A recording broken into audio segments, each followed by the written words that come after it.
you can have everything you want, you just can't have it all right now. So compromise is really thinking, what do I value most right now? What's most important to me? And how can I prioritize that? And it's really a gift, everything else. To preserve attachment to others, oftentimes when we're younger, it feels like we have to suppress all of our needs. And at times it feels like we have to do that again as adults. But really, it's about preserving attachment while creating space for the needs that are essential for us in the moment. It doesn't mean that we're both going to be able to do everything we want, but knowing that it's fluid. Just because I'm prioritizing this thing now doesn't mean that this is setting a precedent. It truly is a give and take. Welcome to Normalize the Conversation. I'm your host, Francesca Reigeter. Today, I'm joined by Dr. Sabrina Romanoff, a licensed clinical psychologist, professor, and researcher specializing in anxiety, trauma, and life transitions. In this episode, we look at how to repair and rebuild after relationship ruptures, like infidelity, separation, or long-standing disconnection. Join us as we unpack therapeutic strategies for real, lasting recovery in love and connection in both romantic and personal relationships. Whether you're healing or hoping to reconnect, this episode offers the tools to begin again with intention. Thank you so much for joining me today. I am very excited for our conversation. Before we begin, I want to check in. How are you really? I love this question. I love how you start this way. It's so authentic and genuine.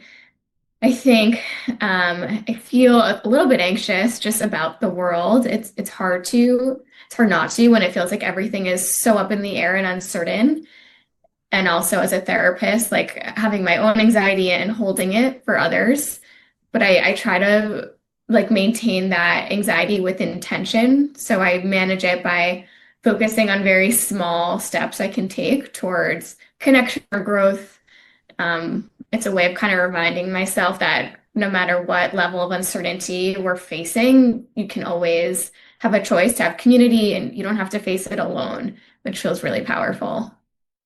That is really powerful. And I guess I just graduated from my master's and I'm getting ready to apply for my associate's number. Very exciting baby therapist. And one thing that I've noticed for myself a lot is feeling like so much anxiety over what do I say because I don't even know how to process or begin. It's so hard right now. Absolutely. I remember having that feeling too, especially when I was in training. Like, I have no words. And I remember a supervisor telling me something that was so freeing. It's like giving yourself permission to not know.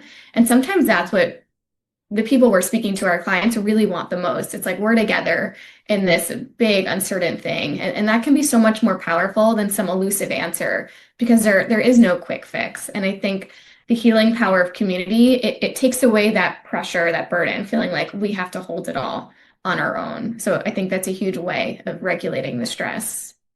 I love that. It's so true. Oh, thank you. I needed that because I have a client next and so much anxiety over don't want to say the wrong thing, don't want to feel like I'm not there and showing up for them, and to know that maybe they just do need to know that we're in this together and community is so important. But switching to the topic of our conversation, today we're going to talk about relationship ruptures and repairs.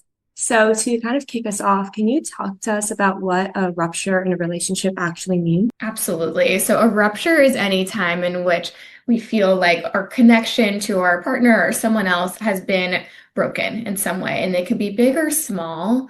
I think one of the biggest misnomers is that rupture is it destroys our relationships, and I actually find it's the opposite. So much growth comes from ruptures. I think ruptures on the surface, it feels like they're the things that break our relationships, but they actually reveal all the cracks that were already there. So I see the opportunity to recover from a rupture as this chance to examine all those cracks that in the past were all just building and went unsaid, or maybe we're being swept under the rug. So rupture is a chance for us to learn from them and build something even stronger. I think a healed relationship isn't about going back to the way things were pre-rupture, but it's actually about creating this new, healthier dynamic that honors everything you learned through that rupture process. It's so common that we think a rupture means the end of the relationship, and we just assume this relationship is broken, it can't be fixed. And we often don't think that repair is possible or even know what repair is and how to begin. Absolutely. I think also there's this mindset of like, we've gone through this rupture and divorce or ending, a breakup of a friendship, of a partnership, anything, it feels like the rupture can threaten our attachment. And you have a choice there, right? You could let the relationship go, or you could say, no, I'm going to really work on. When two people are agreeing on the latter, it makes them way more invested, which is why people can feel so much more connected after healing from a rupture. That is so, I love this because a lot of times, I know for me, being a young adult trying to navigate dating in LA, not fun. And trying to figure out how to continue relationships, even if it just changes the nature of the relationship, even if we're not still together, being able to keep that friendship that felt so important that brought us together in the first place can be very powerful. And it seems to feel like it has to be either we're all in this in the romantic sense or there's nothing for us. And that creates a lot of feeling of isolation, I'd say. Absolutely. And it's completely avoidant to live in that black and white space. We think that it's easier when we make our lives more simplified and we're all in or all out, but it makes the relationship so hollow because there's so much that we're suppressing, we're sacrificing, that kind of goes underground to preserve the relationship.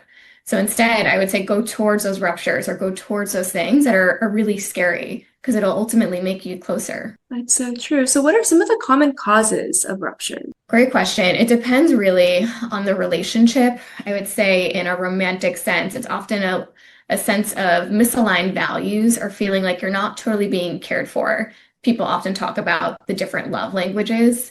And really, it's a way of showing the other person that you care about them in the way that they want to be cared for. So a common like quote in marriage therapy, it's never actually about the dishes. So many couples argue about dishes left in the sink or really small things that seem like they're very surface level, but there's so much usually that represents in relationships. So it could mean caring for your partner in a way that they want to be cared for. Dishes going away, that is a love language to them.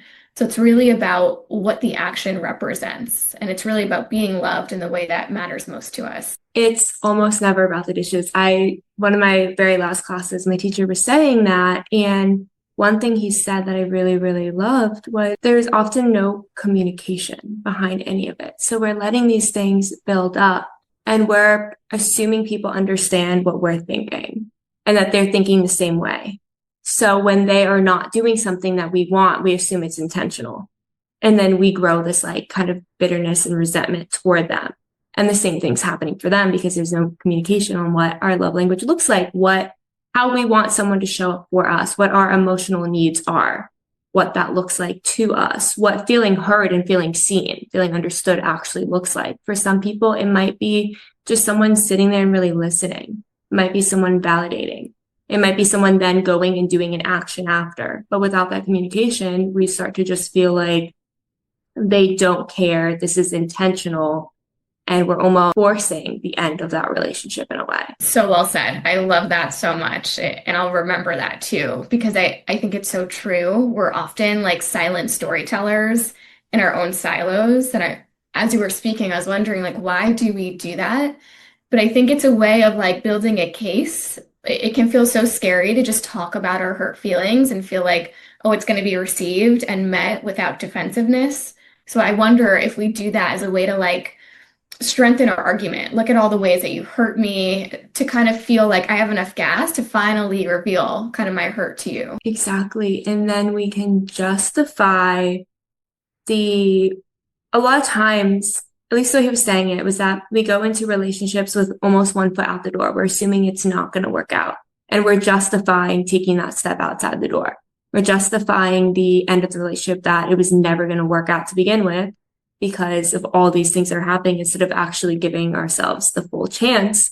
That really starts with communication. But communication is also scary because we don't know what the other person's thinking. And that opens us up to vulnerability. And if we're not comfortable with the vulnerability and emotional intimacy, then where do we even begin and get that courage to take the first step? I love all of that so much.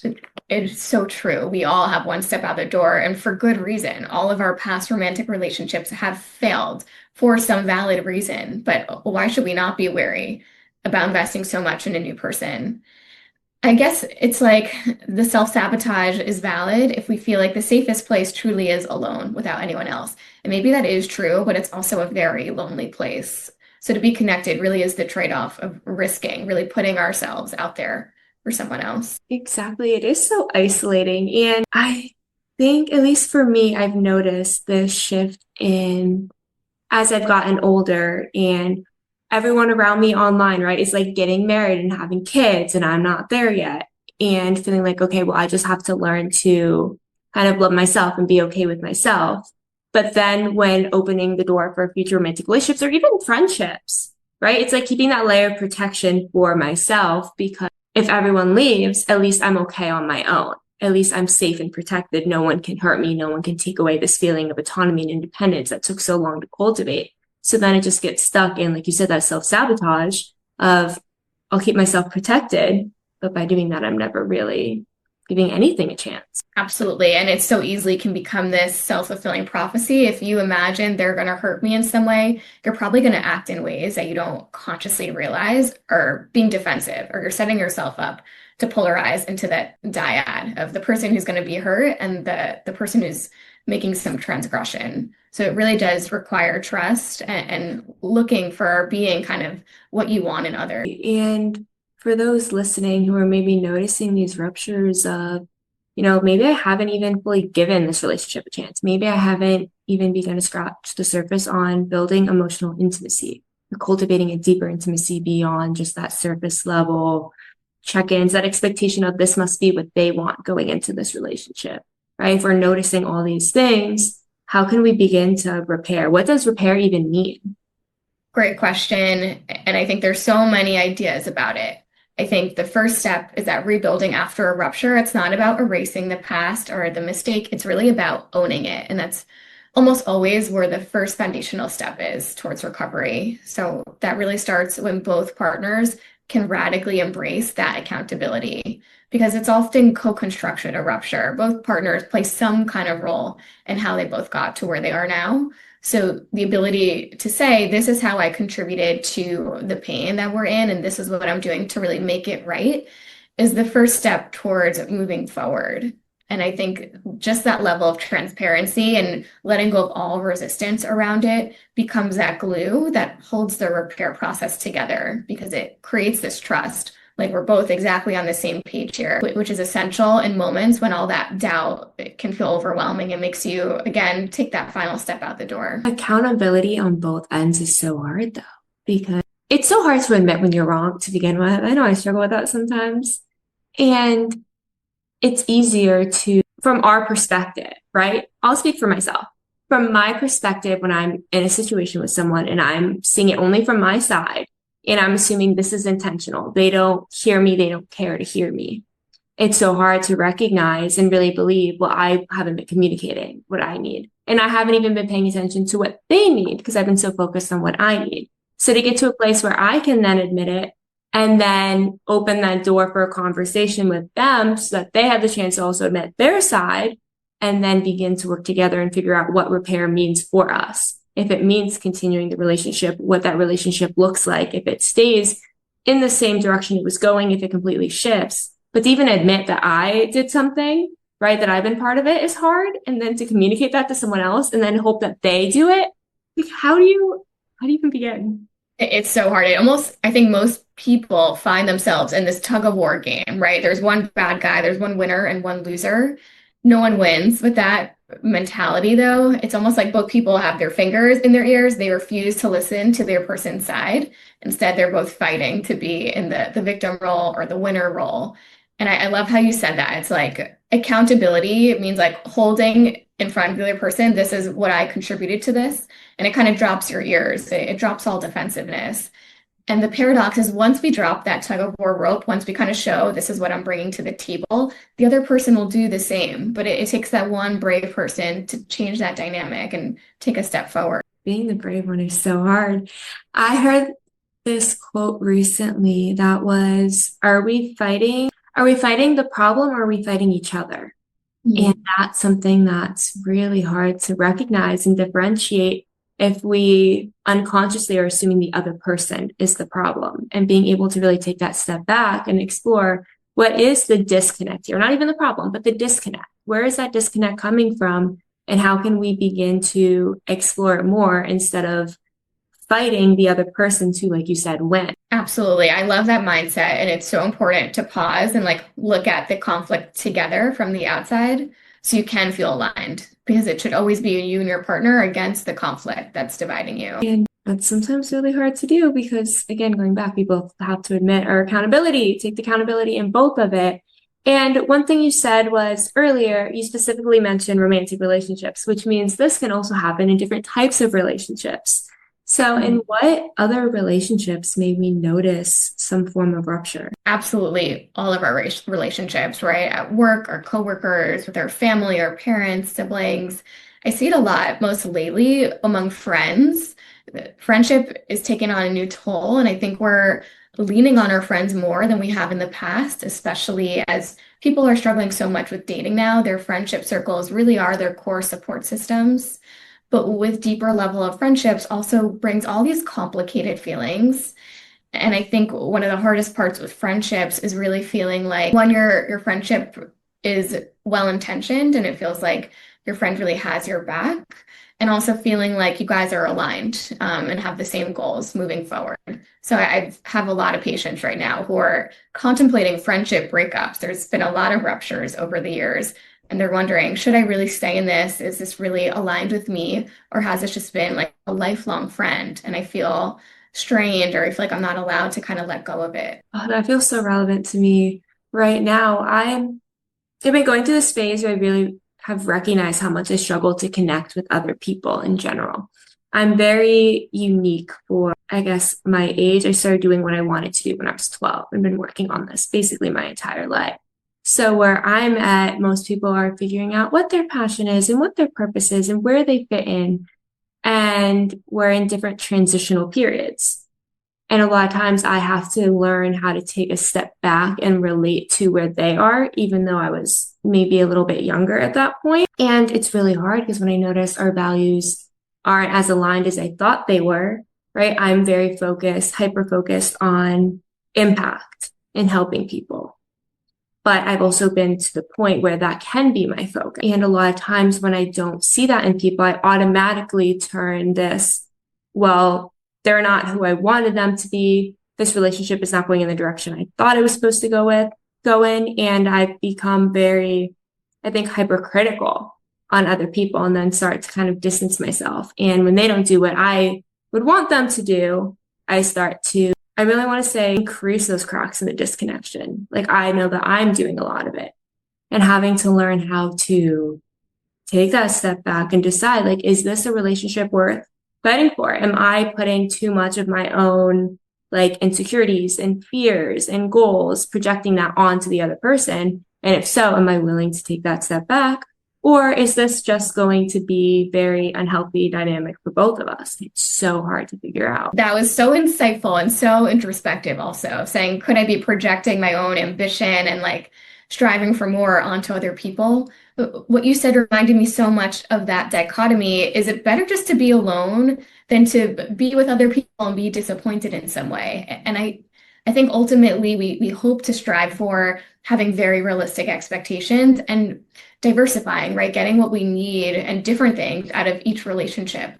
But that also means grieving what people aren't and maybe what we want them to be. It's so hard to let go of that fantasy of kind of what we hope, especially when there's a new relationship, there's so much promise, and then accepting kind of what is and if that's good enough for us. Yeah, grieving that expectation is huge. And it's not something that I realized until maybe I want to say like 6 months ago in my own therapy. My therapist really made me sit back and talk about when I met each person, how I viewed that relationship, how I viewed whether it was romantic or friendship or even like family members, right? Whether it's colleagues, different people, how I immediately saw that relationship because we all have this initial like judgment of what this could look like and what this can be. And how many times did I plan out like all these things that we could create together? I'm very business oriented. And we learned that, I say we, she knew, I learned that I often miss, like, I combine work and friendship and I see those relationships as the same. So being able to recognize, like, I am putting all of this onto other people.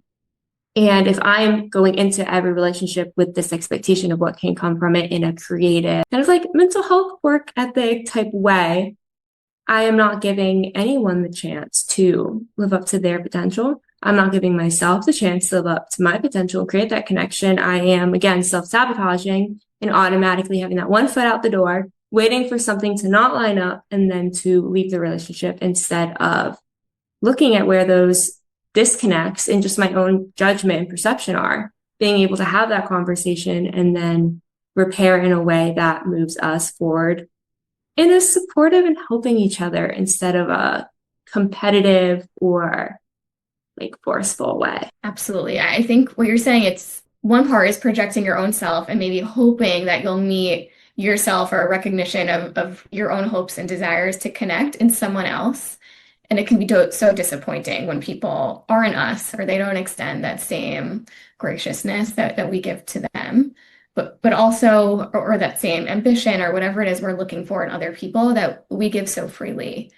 And then maybe accepting this is where this person's at and I'm going to meet them there. And I think at the end of the day, it goes down to compromise. We're not going to get everything we need out of everyone, but maybe there's something so redeeming or something so valuable about this connection with this person that it's okay that we can tolerate our disappointment in other areas. Oh, the word compromise. I feel like it's been given, at least I'd say in my life and in my circle, this negative connotation of it means I'm giving up a piece of myself or I'm taking away something that's important to me. So what does, I guess, like a healthy compromise look like? I love that. And I think that sentiment is common. It feels like defeat in some ways. I love the quote that you can have everything you want, you just can't have it all right now. So compromise is really thinking, what do I value most right now? What's most important to me? And how can I prioritize that? And it's really a gift, everything else. To preserve attachment to others, oftentimes when we're younger, it feels like we have to suppress all of our needs. And at times it feels like we have to do that again as adults. But really, it's about preserving attachment while creating space for the needs that are essential for us in the moment. It doesn't mean that we're both going to be able to do everything we want, especially in romantic relationships. There's so much give and take, but knowing that it's fluid. And I guess it's where trust comes in too. Just because I'm prioritizing this thing now doesn't mean that this is setting a precedent. It truly is a give and take. Oh, going back to childhood, right? In those early attachment wounds and being able to recognize how much they might trigger things now.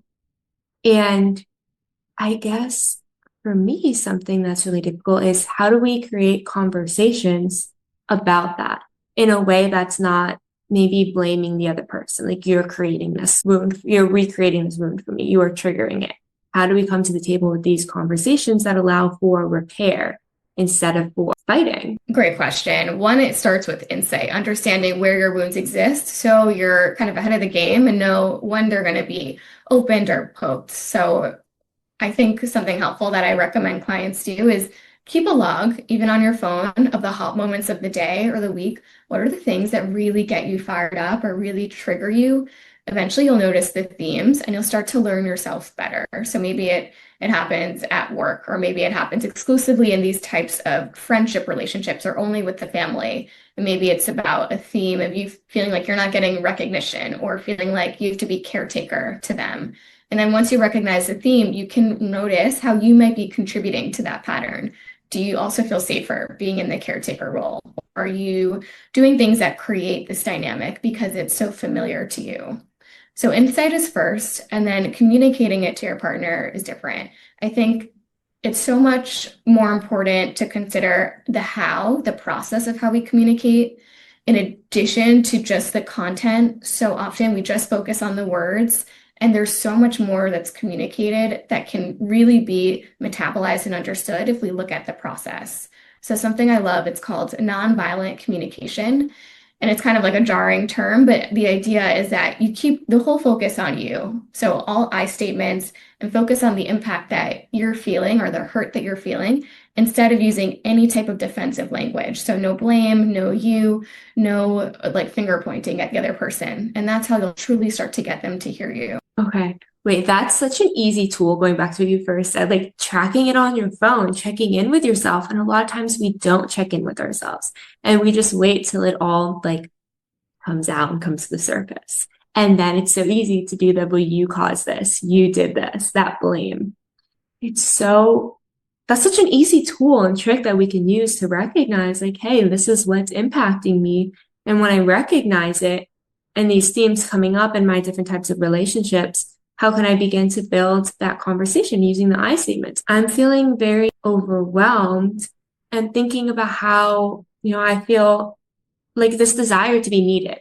I feel this desire to be needed. And anytime I feel like disconnected from that, or you can do everything without me, I struggle with this sense of belonging, right? And that's something that's really big for me is I love to feel needed. I love to feel like I'm someone who can help people and offer value. And when people can do things without me, sometimes I start to feel, okay, what's my value in this relationship? How am I helpful? How am I showing up? Maybe I'm not the right person for them. And if I can't communicate that fear, then I am causing this more disconnect, causing these ruptures and not being willing to repair at all. Absolutely. I think vulnerability can be so scary because we're really exposing ourselves and putting ourselves out there. But being vulnerable, it's so compelling and it truly allows other people to get closer to us. So again, it goes back to the idea of being the first person to take that step forward because it totally changes the dynamic and ultimately it's for the relationship moving forward. Yeah. For someone who's never been vulnerable before, who maybe emotions are kind of scary for, and talking about them is even more terrifying, how would they begin to maybe like prepare themselves to open the door for that conversation? It's a great question. I love the idea of positive visualization. So the idea athletes do this all the time. Like before a big game, they'll imagine themselves making the buzzer shot or performing really well, or even public speakers, they'll imagine going to the event and being really confident and succeeding at the task or the speech. So you can do this with your partner too, or your friend, or any big, scary relational moment that you have. Imagine in vivid detail in your mind what it's going to feel like, what you're wearing, what they look like, where you are, and then practice having a conversation that ends in a productive way where you're heard and they're receptive. So many times we do the opposite. We negatively rehearse these really scary moments. Again, we rebuild these scary stories to fuel our feeling of anguish and that we've been wronged. But we can actually do the opposite. And just that mental kind of vivid story we create of the positive of something happening successfully, it gives us confidence to actually fulfill that prophecy. Oh my goodness, the amount of times I'm in my head, like picturing the conversation being a fight the entire time that's something that's been so frustrating to me. And I've started to recognize it, which makes it worse because I'm like, I have the awareness of it. Why am I still doing it?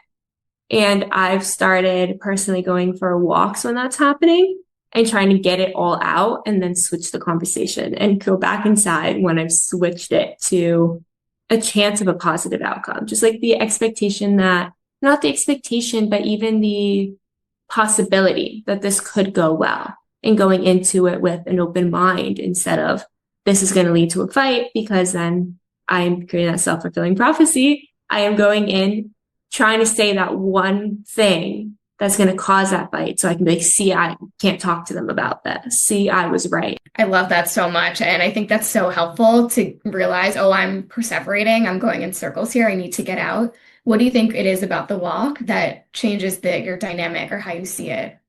I love the idea of getting outside to get out of my head. So being able I like to pay attention to the way maybe the sun feels on my skin or the wind or the sounds of the trees, the sounds of people around me, and becoming more present in the moment. Because when I'm in my head, I am so far in my head that I don't recognize. I mean, I can create like, I'm mad at them for a conversation we never even had. So being able to bring myself back to the present moment and see like, no, this is all me right now, me and my mind.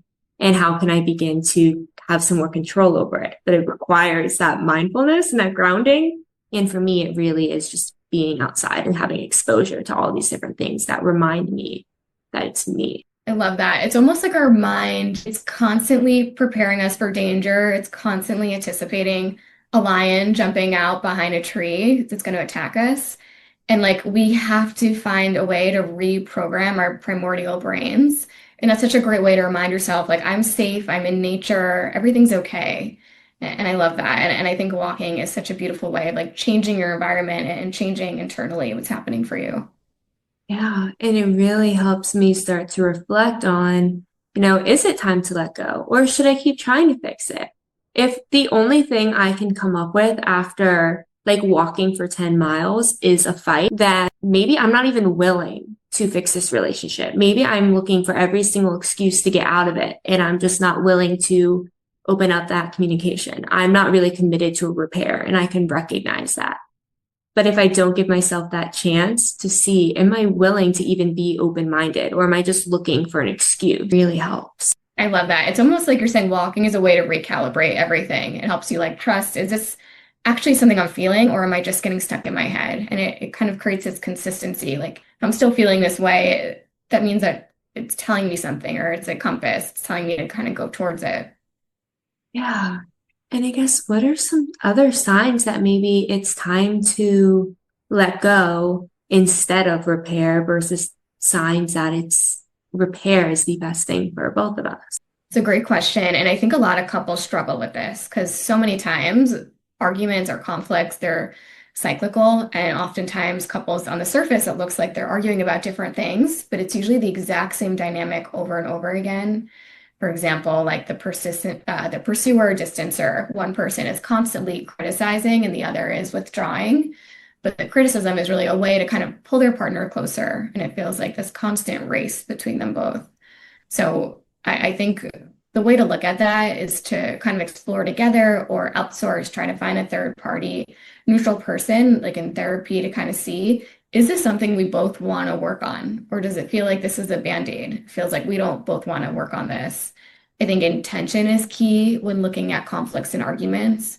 A lot of times people kind of use these cyclical issues as avoidance. Like we're both kind of moving, we're both kind of stuck in this dynamic and it keeps them from stasis, from kind of just being present and realizing this isn't what we both want. It's almost like a distraction. So it's really about realizing this is our conflict. Do we really want to work on this? And then making those active steps towards change. Exactly what's keeping us stuck and how can we begin to get unstuck? Are we willing to? I know I can go back to a friendship recently that is in the process, I think, of going through a repair. I noticed that this person who I think is so great, I do, and I really have so much admiration and respect for, but I noticed a lot of times they wanted to come over to my apartment and bring their friends and then expect me to host their friends. And well, I can't ask my friends to pay for any of the food or wine because we're hosting them. So then it's like costing me a lot of money. It's making me feel uncomfortable because I don't know any of these people who are in my space all the time. And I'm going into this thinking, oh, we're having a girls' night. And suddenly there's like 10 people in my apartment that I don't know. And I'm like responsible for feeding them and make sure there's enough wine. And I was constantly feeling so like agitated. And to that person, they're like, oh, I'm creating a community of girls. And to me, it was like, oh, I feel like I'm being taken advantage of, or I'm not respected, or I'm not as valued in this relationship as much as the space that I have. And being able to create that conversation of, you know what, I really just wanted a girls' night, me and you this time. Maybe next time we can invite more people over, possibly even someone I also know, so I don't feel so left out.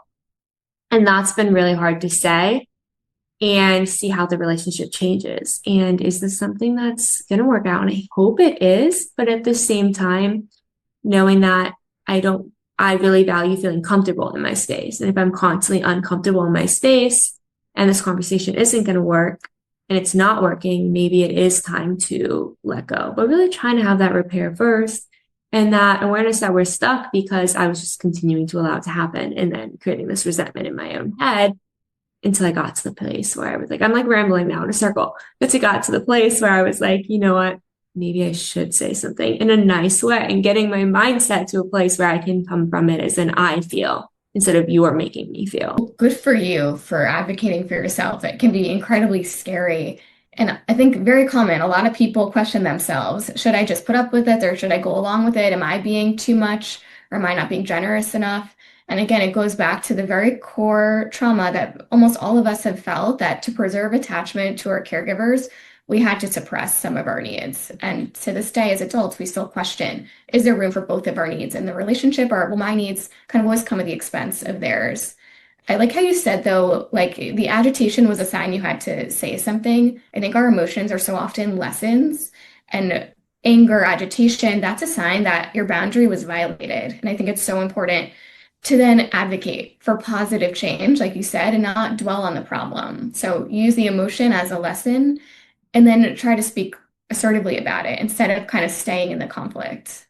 Is this something that you did say to her or you're preparing to? Yes, I did say it, and that girls' night ended up not happening because she wanted to have the big group. And that was totally okay because that's what she wanted at that time. It's not what I wanted in that moment. I was already feeling overwhelmed, having a lot of people in my space that I don't know. I have a lot of social anxiety. I was not going to be able to be nice, which I was able to recognize. I would have been a lot colder. So it didn't work out in the way that I wanted it, but it also opened this door for some kind of personal growth where I was able to recognize how I was feeling and how it was going to impact my behavior, how my thoughts are already fueling these emotions and this behavior. I was already creating a conflict that would not have been useful. So allowing that space for personal growth, you know what? This is how I'm feeling right now. And if I can move from that bitterness to that peace, that's going to be the most important component. That's so powerful. I think it speaks to the fact that so often we abandon ourselves just to automatically say yes and keep the peace and give the other person what they want. And then we kind of get so angry with ourselves later, like we suffer, we're punished for it. So I love the idea of honoring yourself and doing what you know is best for you. Yeah, learning to honor yourself. And sometimes not always put yourself first in a way that's maybe harmful to the other person, but putting yourself first in a way that preserves the nature of the relationship in a positive way if that's what you want. If you want to keep that relationship, how can you put yourself first in a way that sets both of you up for success? Really figuring out what your boundaries are and how you can articulate that to the other person. And also be willing to accept their boundaries and hear their boundaries and find, like you said way earlier, that compromise. But as we're wrapping up, what is one last piece of advice you can leave our audience with, someone who's listening to this and recognizing like, hey, I am experiencing all these ruptures in my different relationships and I want to repair. What do I do? Great question. I think the final takeaway that comes to my head is that we are all much more alike than we are different. We all struggle with these conflicts in some way, more so similar than dissimilar. I think as humans, also, we are wired for connection, yet these tribal instincts, they can sometimes divide us or cause us to build walls where they shouldn't exist. And I think there's a lot of beauty when we lean into empathy and recognize that we have so much shared humanity and we do have the space to connect and share how we're feeling and really uplift each other. There truly is room for everyone to thrive. And I think there's just a reminder that supporting each other, it's not just kind and being honest, it's not just for the other person, it's truly what we're made for. And it can make us feel so alive and full of purpose. So I challenge you to kind of take on that mentality today, extend kindness to strangers, be genuine and honest with how you feel, even if it feels uncomfortable, and just try to carry this lens or see the world through this lens that we have so much more in common with the person behind the counter or on the subway ride next to us or in that Pilates class than we realize. And it's up to us to really fill those gaps. Thank you so much for listening to Normalize the Conversation. Don't forget to subscribe, rate, and review. This podcast is an initiative of Inspiring My Generation, focusing on normalizing the conversation, bringing education and awareness to the forefront, and amplifying global voices to spark change and hope. Inspiring My Generation is a 501c3 nonprofit organization on a mission towards suicide prevention through awareness, conversation, education, and support. Connect with us on Instagram at Inspiring My Generation and visit our website inspiringmygeneration.org to learn more about our work and how you can make a difference.